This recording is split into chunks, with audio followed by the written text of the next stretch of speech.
Welcome to the Explainer. Today, we're completely turning the tables on how we learn language. Look, if you've ever felt totally bogged down by endless charts, confusing rules, and textbook theories that honestly just don't help when you actually open your mouth to speak, well, you are in exactly the right place. We're going to go through a practical tutorial that takes those dry, boring grammar rules and transforms them into a dynamic, action-oriented communication toolkit. We are taking grammar right off the page and putting it into action. So here's our syllabus for today. 6 key steps to level up your linguistic tool belt. 1. Grammar in real life. 2. Tenses for everyday use. 3. Linking words for flow. 4. Expanding your sentences. 5. Avoiding common grammar mistakes. And finally, building a daily routine. Let's just dive right in. Okay, Section 1, Grammar in Real Life. Now, before we even look at a single sentence, we've got to shift our entire mindset. The absolutely crucial point here is making grammar automatic in your thinking and expression. Because, let's be real, the true goal of learning a language isn't just to pass some written test or, memorize a textbook. The goal is natural, real-life communication. You want these structures to just fire off in your brain without having to pause and calculate a formula like it's a math problem. It's really all about building that muscle memory for your mouth and your mind. Moving on to Section 2, Tenses for Everyday Use. Let's see how this builds into the fundamental blocks of an actual conversation. Think about how we naturally chop up our experience of time into 3 big buckets. First, we have the past, which is for completed actions, like I finished my work yesterday. It's done. Over. Then we move to the present, and that handles our daily habits and general truths. I work every day. That's your routine. And finally, the future, which maps out our plans and predictions. I will start a new project tomorrow. Your immediate takeaway here? I want you to start thinking about your own life in this exact rhythm. Get used to talking about your yesterday, your today, and your tomorrow. All right, Section 3, Linking Words for Flow. So, if tenses are the bricks of our language house, linking words are absolutely the mortar. Think about the specific functions they serve. If you want to show a contrast, use however or although. If you're showing a result, use therefore. And if you need to provide a reason, you just drop in a because. These words literally act as bridges. Without them, we just have these choppy, disconnected, super simple thoughts. But with them, suddenly we have a smooth, flowing narrative. Just listen to this example. I was tired, but I continued working. Notice how that little linking word, but, completely changes the dynamic. Without it, you'd sound kind of like a robot, right? I was tired, I continued working. By combining those 2 simple sentences with a basic link, you dramatically improve the natural flow of your English. It instantly makes you sound so much more fluent and competent. Another essential tool in your kit for daily communication is modal verbs. These are basically magical little words that help express ability, advice, and possibility.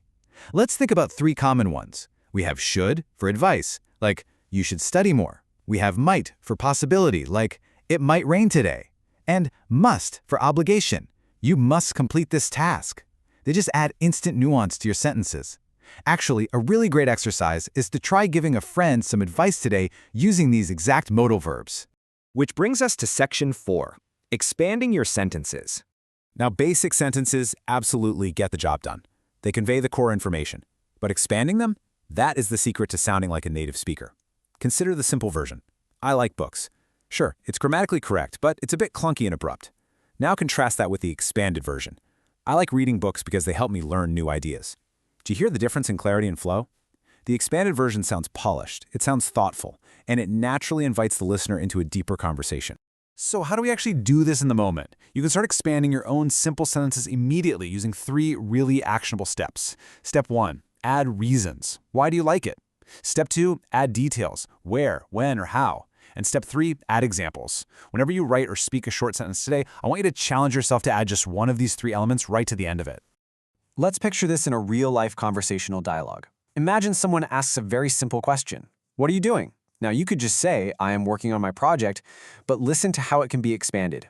I am working on my project because I have a deadline. The speaker used our linking word from earlier, because, to add a reason. This perfectly uses expansion and linking words in a way that sounds 100% natural. On to Section 5, Avoiding Common Grammar Mistakes. Look, making mistakes is completely fine. In fact, learning from your errors is hands down the fastest way to improve your grammar. Let's break down a classic tense error, Incorrect. He go to school yesterday. Correct. He went to school yesterday. Remember what we learned earlier? The past handles completed actions. Yesterday is our giant flashing clue. Fixing small mistakes like this one drastically improves your sentence clarity. Because when you use the correct tense, the listener doesn't have to work hard to figure out what timeline you're actually talking about. Here's a high-impact exercise for you. Try to correct 10 incorrect sentences daily. You can find these online, in workbooks, or honestly, even by reviewing your own writing. Actively hunting for these errors trains your brain to spot them before they even leave your mouth. It's a real game changer. Finally, Section 6, building a daily routine. Because knowing the rules is one thing, but consistency is what builds true mastery. So here is your highly actionable daily execution plan that perfectly summarizes the toolkit we just learned. Run through this checklist every single day. Practice your tenses, your yesterday, today, and tomorrow. Use your linking words like because and therefore. Speak using those modal verbs, should, might, must. And intentionally expand your simple sentences by adding reasons, details, or examples. Now, I want you to keep one specific number in mind, 15. Committing just 15 minutes a day to that checklist will create massive, totally noticeable improvements in your English. You do not need to sit there and study for 3 hours. You just need 15 minutes of focused, deliberate action. So, here is your ultimate homework task to put everything from today's explainer into immediate practice. I want you to sit down and write a short paragraph about your week. Consciously use different tenses. Try to include at least 3 linking words to make it flow, and drop in a few modal verbs. This exercise brings the whole shebang together and forces you to apply grammar naturally. And as we wrap up this explainer, I want to leave you with a question to kickstart that daily routine. What will you talk about tomorrow? Just think about it. Formulate the sentence in your mind right now. Use your future tense, start applying these tools today, and watch your communication completely transform. Thanks for joining me, and happy practicing.